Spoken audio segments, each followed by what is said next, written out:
Boa noite. Bem-vindos à Hora do Medo. Se você, assim como eu, acredita no sobrenatural, se inscreva e compartilhe e deixe seu like. Faça um comentário. Sua opinião é muito importante para nós.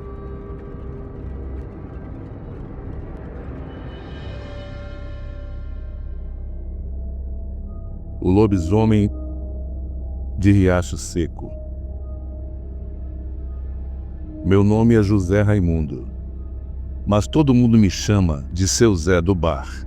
Eu sou dono de um boteco na entrada de Riacho Seco, um município pequeno no sertão do Ceará, a uns 300 quilômetros de Fortaleza. Aqui é um lugar tranquilo, de gente simples, mas desde o começo de 2024 as coisas mudaram. Foi quando o lobisomem atacou o coveiro da cidade, o seu Cícero, que escapou por pouco de ser jogado num poço. Num poço velho, enquanto a criatura tentava profanar um túmulo. Tudo começou numa noite de lua cheia de janeiro. Eu estava fechando o bar por volta das 11 horas, varrendo o chão e contando as moedas do dia, quando ouvi um barulho estranho vindo da rua. Era como se um rosnado grave, mais profundo que o de um cachorro, algo que parecia vir de um bicho bem maior. Olhei pela janela, mas só vi o vento seco, mexendo as folhas do juazeiro que tem aqui na frente. Nessa noite, a luz da lua estava iluminando, tão clara que dava para ver as moitas de mato no pé do serrote. Pensei que podia ser uma onça ou um cachorro selvagem dos sítios vizinhos. Tranquei tudo e fui para minha casa, que fica nos fundos do bar, mas aquela noite não preguei o olho. Um pensamento ruim ficou comigo, como se algo me espreitasse na escuridão do lado de fora. Uns dias depois, o povo já estava falando sobre o ocorrido. Dona Maria, uma vizinha que mora perto do Riacho Seco, que corta o vilarejo, chegou no bar com os olhos arregalados. Ela disse que acordou de madrugada com os cachorros latindo sem parar. Quando foi ver o que era, encontrou uma galinha morta no quintal, o pescoço arrancado, as marcas de dente grande demais para serem de raposa ou gato do mato. Zé, ela falou, benzendo-se. Eu senti um bafo quente vindo do lado de fora, pelas frestas da porta. Um cheiro de enxofre que não explica. Eu dei risadas, tentando aliviar o clima, mas o jeito dela me deixou inquieto. Dona Maria não é de inventar história. Uns dias depois, o boato tomou forma. Seu Antônio, vaqueiro, de uma fazenda a poucos quilômetros dali, apareceu no bar com uma cara que misturava medo e vergonha. Ele contou que viu o bicho na noite anterior, uma quinta-feira de lua cheia. Estava voltando a pé pela estrada de terra e o silêncio pesado, quando algo saiu de trás de um mandacaru. Era alto, uns 2 metros ou mais, com pernas tortas e olhos amarelos que brilhavam como fogo. Tinha pelo preto cobrindo todo o corpo, mas andava em pé, como homem. Rosnou para mim e correu para o mato. Ele disse que ficou parado, sem coragem de correr, até o som dos passos sumir. No outro dia, ele e uns amigos acharam pegadas na terra vermelha, grandes, com garras profundas. Aí o medo se espalhou de vez. Se espalhou um boato que até um padre tinha falado disso em uma missa. Já pensou? Mas estou dizendo o que ouvi. Disseram que o padre havia dito que aquilo era coisa do diabo, que alguém tinha quebrado uma promessa ou deixado um filho sem batismo. A crendice antiga diz que isso traz a maldição do lobisomem. Ele mandou o povo rezar mais e carregar terço no bolso. Mas nem todo mundo comprou a ideia. Disseram que um delegado riu da história e disse que era só um ladrão, assustando os mais bobos. Vocês acreditam em qualquer coisa? Ele falou, mas prometeu fazer algumas rondas para tranquilizar os ânimos. Só que os acontecimentos não pararam. Na semana seguinte, a Lúcia, filha de 16 anos do seu Manuel, apareceu chorando. Ela disse que tinha visto o lobisomem de perto. Estava voltando da casa de uma amiga, já pelas 10 da noite, quando ouviu passos pesados atrás dela. Achou que era alguém do povoado, mas ao virar, deu de cara com a criatura. Tinha focinho comprido, dentes grandes e algumas garras quase pegaram o meu braço. Gritei e corri para casa. O pai dela juntou uns homens, pegaram facões, lanternas e saíram atrás do bicho, mas só acharam um rastro de pegadas que sumia na beira do riacho. Depois disso, Riacho Seco virou outra coisa. As casas ficavam trancadas assim que o sol se punha, e meu bar, que antes ficava lotado até tarde, agora fechava cedo. Mas eu não escapei daquilo. Numa sexta-feira de lua cheia, em fevereiro, eu estava sozinho, contando dinheiro do dia, quando ouvi um baque forte na porta dos fundos. Peguei o facão que guardo debaixo do balcão e abri a porta devagar. O cheiro veio primeiro, um fedor pesado de enxofre e carne podre. Então eu vi, a uns 10 metros, na beira da estrada, um vulto alto. Rosnou baixo, um som que fez meu corpo gelar e sumiu no mato antes que eu pudesse reagir. Gravei um vídeo no celular mostrando as pegadas e um áudio ainda com a voz tremendo e mostrei para umas pessoas. Até agora ninguém pegou a criatura. Uns dizem que é um espírito amaldiçoado, outros acham que é um homem da região que vira bicho por algum pecado antigo. Eu não sei mais no que acreditar. Só sei que, em Riacho Seco, ninguém duvida mais dele. E toda noite de lua cheia, eu fecho as portas e rezo para não ouvir aqueles passos de novo. Meu nome é Raimundo Acosta, tenho 52 anos, moro num casebre de palha e madeira na beira do rio Tocantins, perto de Cametá, no Pará. Sou filha de pescador, neta de curandeira, e desde pequena aprendi a viver com o que o rio e a mata me dão. Tenho 3 filhos, todos já casados, e hoje vivo sozinha com o meu cachorro, Pretinho, que late para qualquer barulho. Trabalho vendendo ervas no mercado da cidade e fazendo remédio caseiro para quem me procura.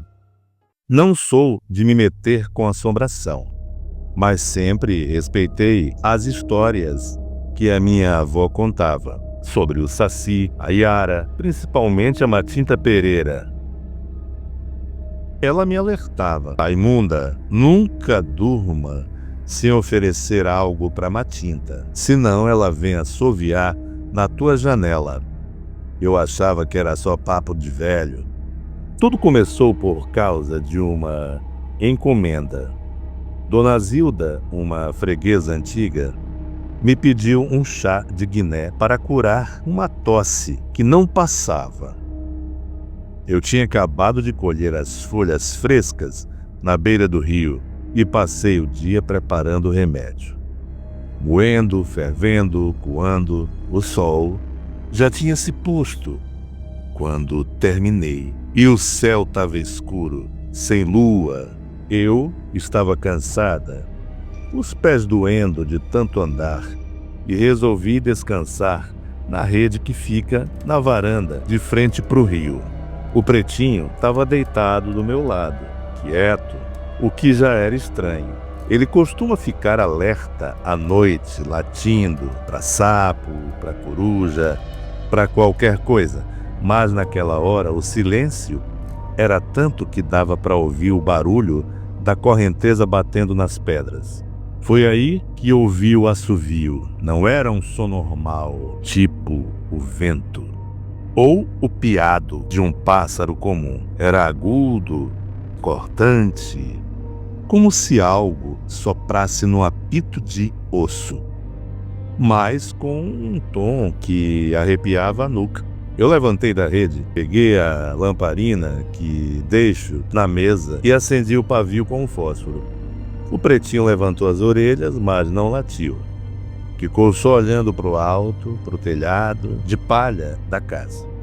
O assovio veio de novo, mais perto. Eu senti um frio que não explicava, mesmo com o calor úmido da noite amazônica. Minha avó dizia que a Matinta Pereira assobia para avisar que tá chegando e que ela gosta de quem tá desprevenido. Eu não queria acreditar, mas meu coração já estava disparado. Olhei para o telhado, segurando a lamparina, o terço de madeira que carrego no bolso na outra. Primeiro, não vi nada, só a palha balançando com a brisa. Mas então um vulto passou rápido, uma sombra preta que cortou o canto do meu olho. Eu virei a luz para cima e foi quando ela apareceu. Não era uma velha, como dizem que ela é de dia, nem um pássaro comum como os curiós que cantam por aqui. Era uma coisa que não parecia de carne e osso, mas também não era só espírito. Tinha asas grandes e escuras que batiam devagar, como as de um urubu.